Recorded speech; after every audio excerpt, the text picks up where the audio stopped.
वित्त मंत्री जगदीश देवड़ा ने विधानसभा में 4,38,000 करोड़ रुपए से ज्यादा का बजट आज पेश किया।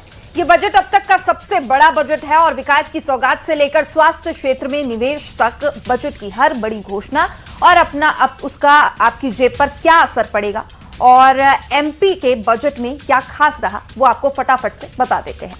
उसके बाद बात होगी एमपी में बजट पर शुरू हुई सियासत की। बजट 2026 में मोहन सरकार ने एमपी में कोई नया टैक्स नहीं लगाया है और वहीं किसानों को सिंचाई के लिए 1 लाख सोलर पंप देने का भी बड़ा ऐलान किया गया है।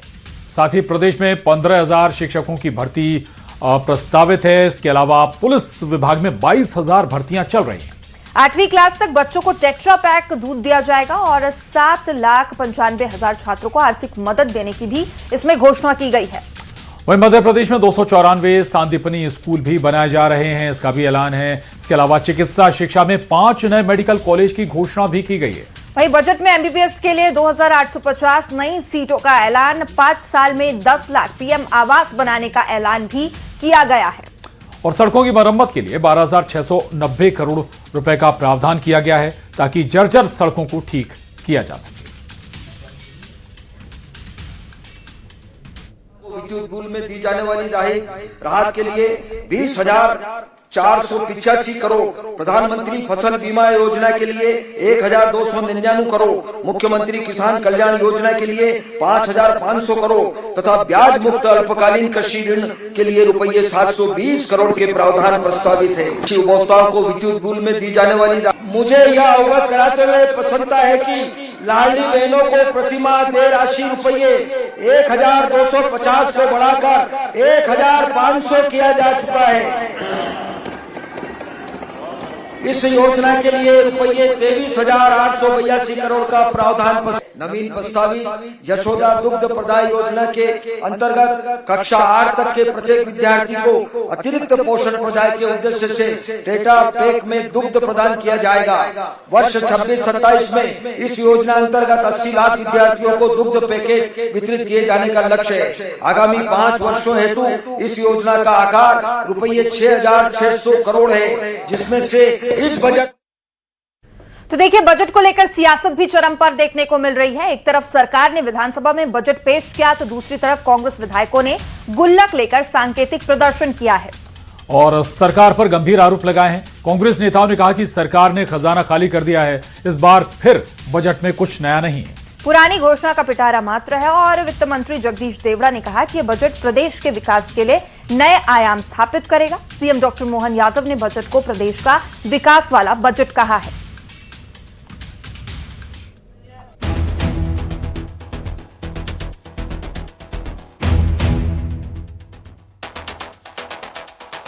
एमपी में मोहन सरकार के बजट पर सियासत शुरू हो गई है। एक तरफ सरकार ने विधानसभा में बजट पेश किया, दूसरी तरफ कांग्रेस विधायकों ने गुल्लक लेकर सांकेतिक प्रदर्शन किया और सरकार पर गंभीर आरोप लगाए। कांग्रेस नेताओं ने कहा कि सरकार ने खजाना खाली कर दिया, इस बार फिर बजट में कुछ नया नहीं है, पुरानी घोषणा का पिटारा मात्र है। बजट के बाद प्रेस कॉन्फ्रेंस में वित्त मंत्री जगदीश देवड़ा ने कहा कि ये बजट प्रदेश के विकास के लिए नए आयाम स्थापित करेगा। वहीं नेता प्रतिपक्ष उमंग सिंघार ने बजट को जनता के साथ छलावा बताया है।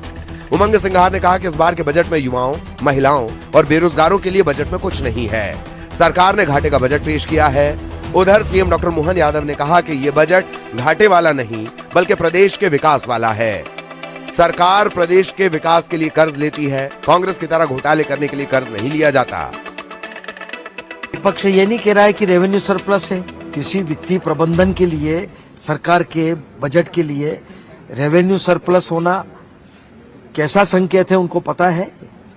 तो आप उनसे ये पूछो कि रेवेन्यू सरप्लस से राजस्व आधिक्य में है सरकार, इसलिए मुझे लगता है कि किसी प्रकार की कोई कमी नहीं आएगी। हमारा वित्तीय प्रबंधन बहुत ही कुशल है। पैसा ही नहीं है, आप कर्ज ले रहे हो, तो आपने इतनी सारी योजनाएं फिर किस आधार पे आपने घोषणाएं कर दी और पुराने आंकड़ों को गिनाया जा रहा। अधिकतर प्रदेश आपने देखा जिस प्रकार से बिजली कंपनियों को दिया जा रहा, उनको रियायतें सुविधाएं दी जा रही, लेकिन प्रदेश में बिजली दरें कम कब होगी?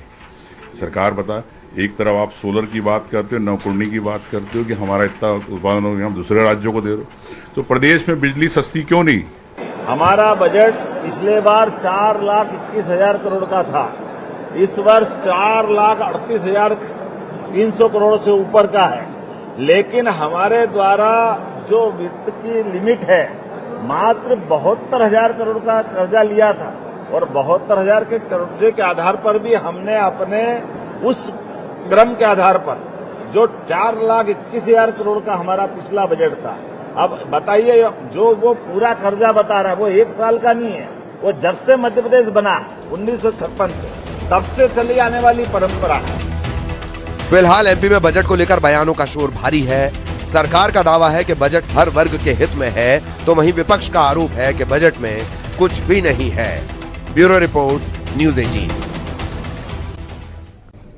मध्य प्रदेश क्रिकेट एसोसिएशन के अध्यक्ष महानारिमन सिंधिया ने दिल्ली में चल रही एआई इम्पैक्ट समिट में हिस्सा लेने के बाद कहा कि भारत को 2047 तक विकसित बनाने में एआई की बड़ी भूमिका है। वहीं शिक्षा के क्षेत्र में एआई टीचर हो सकते हैं। महानारिमन ने कहा कि एआई ने युवाओं को बहुत आजादी दी है। पर बात करने के लिए मेरे साथ महान आर्यमन सिंधिया। सिंधिया साहब, आप युवा हैं, आपकी 2 एआई कंपनीज चल रही हैं, आपने यहाँ पे अपना विचार रखा। भारत 2047 तक प्रधानमंत्री का सपना है कि विकसित हो, तो इसमें एआई कैसे मदद करेगा युवाओं की? मुझे लगता है इसमें एआई का एक बहुत बड़ा भाग है अपने देश को विकसित करने के लिए। अगर आप एजुकेशन में देखें, शिक्षा में देखें, एआई का बहुत बड़ा लाभ हो सकता है, क्योंकि आप एक यूनिवर्सल नॉलेज बेस बना सकते हैं हर एक छात्र के लिए।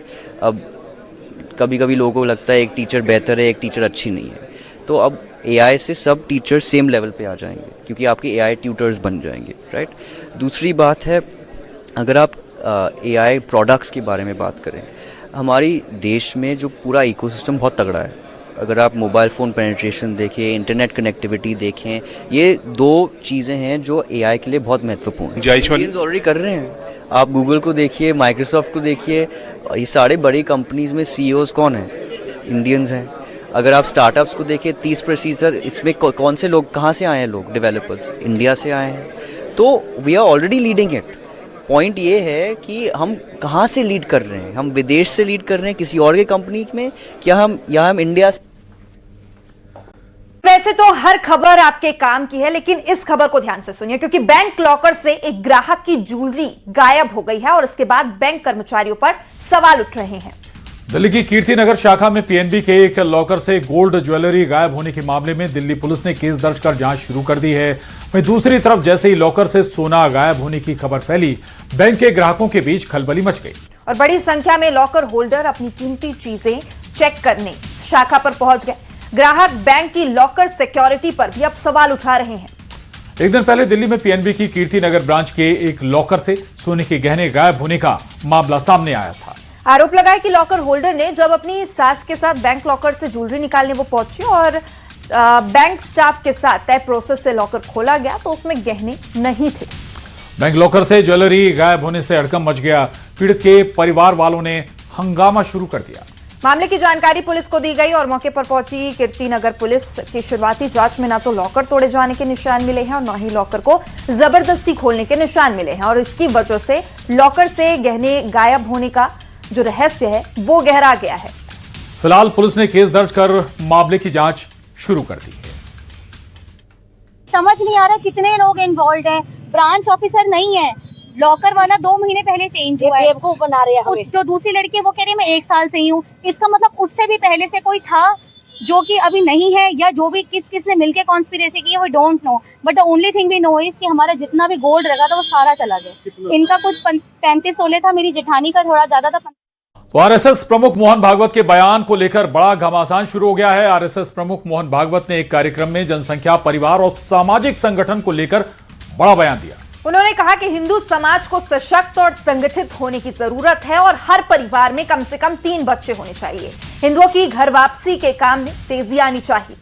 भागवत ने कहा कि शादी का उद्देश्य केवल व्यक्तिगत इच्छाओं की पूर्ति नहीं है, बल्कि सृष्टि को आगे बढ़ाना है। इसके साथ ही उन्होंने कहा कि हिंदुओं के कम से कम 3 बच्चे होने चाहिए, जिसको लेकर अब बयानबाजी भी तेज हो गई है। कांग्रेस ने मोहन भागवत के बयान पर सवाल खड़े कर दिए हैं। कांग्रेस का कहना है कि अगर मुसलमानों की घर वापसी कराएंगे तो उन्हें किस जाति का रखेंगे।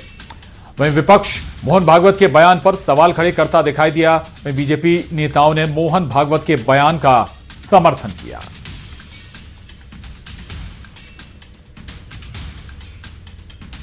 हिंदू नहीं है, मुसलमान अगर वापस आएगा किस जाति में आएगा, कौन से जात स्वीकार करेगी? ब्राह्मण कह रहा है दूर चल, ठाकुर कह रहा है हमारे गोद से नहीं मिलता, कोई जाति नहीं, तो यहाँ कोई हिंदू नहीं है, सब जाति में है। किस जाति में लेंगे ये बताएं।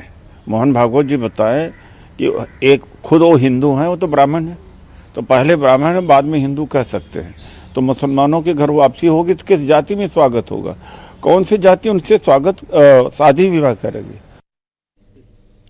देखिए सही कहा, यहाँ कोई आयाती थोड़ी है। आप देखें हिंदू धर्म का ना कोई अति है, ना अंत है, ना कोई प्रारंभ है, हजारों हजार वर्ष पुराना है। अब इस्लाम को आप देखें तो 1400-1500 वर्ष पुराना है। आप देखें अगर क्रिश्चियनिटी को तो वो भी करीब 2100-2200 वर्ष पुराना है। तो जो हिंदू धर्म